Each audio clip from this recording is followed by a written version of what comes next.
¿Qué tal? ¿Qué tal? Buenas tardes a todos y a todas.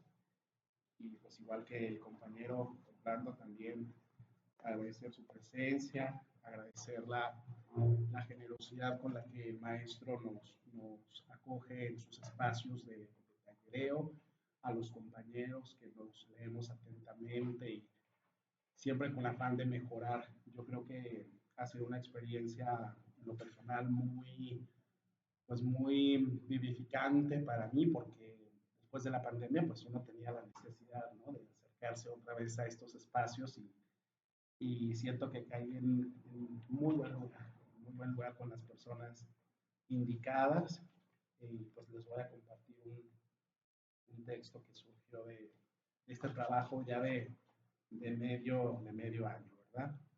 Dice, enchiladas de mi soledad. Las enrebosadas se metieron en el rincón que les fue más propicio. Doña Pepita Palomo estaba en su turno moliendo el nixtamal.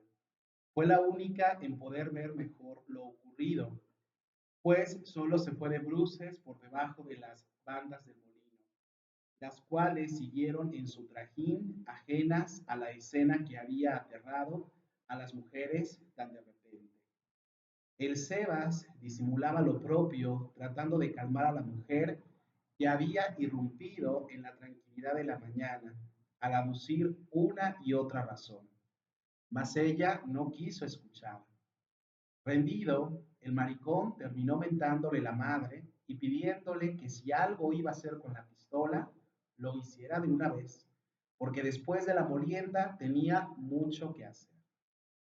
La fulana traía bien guardada una retahíla de rencores contra el Sebas y antes de disparar le escupió una tras otra las cuentas debidas, por lo menos a ella, aunque sin duda las demás mujeres tomaron también por suyas y hasta hubieran alzado la voz para agregar otras tantas, de no ser porque el miedo las tenía paralizadas, que hasta ahí habían llegado sus chingaderas, le dijo al Sebas.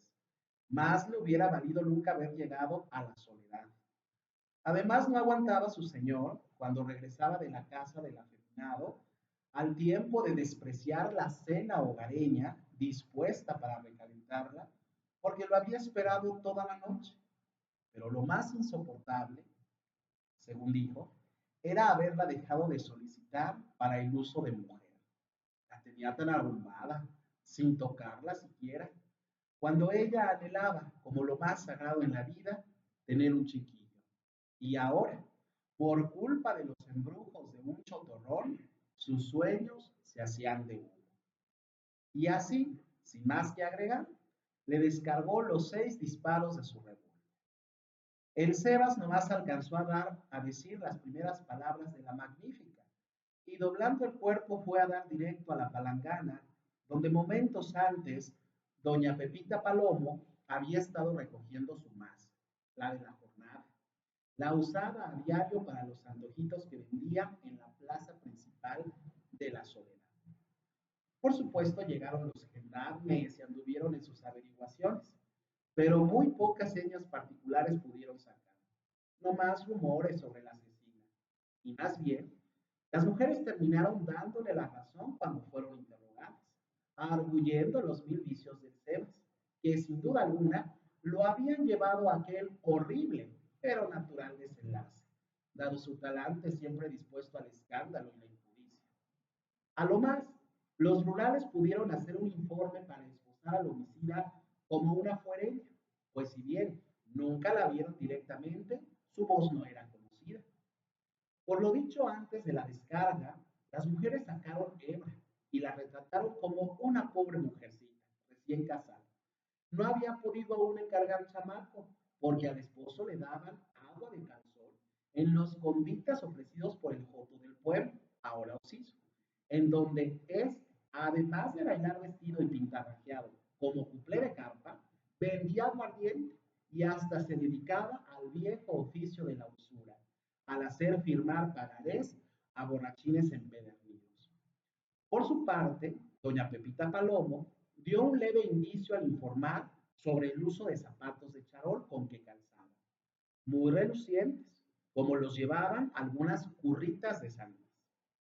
Precisamente todo aquel argüende, con sus ires y venires, fue lo más apreciado en la vida por doña Pepita Palomo, pues ese día, cuando los oficiales la dejaron irse a su jacal, fue rápidamente por su palangana.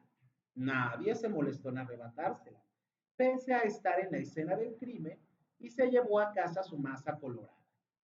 Para doña Pepita Palomo, tirar aquella molienda hubiera representado una gran pérdida en sus ganancias de la semana, teniendo en cuenta que su marido ni un quinto le daba para el gasto.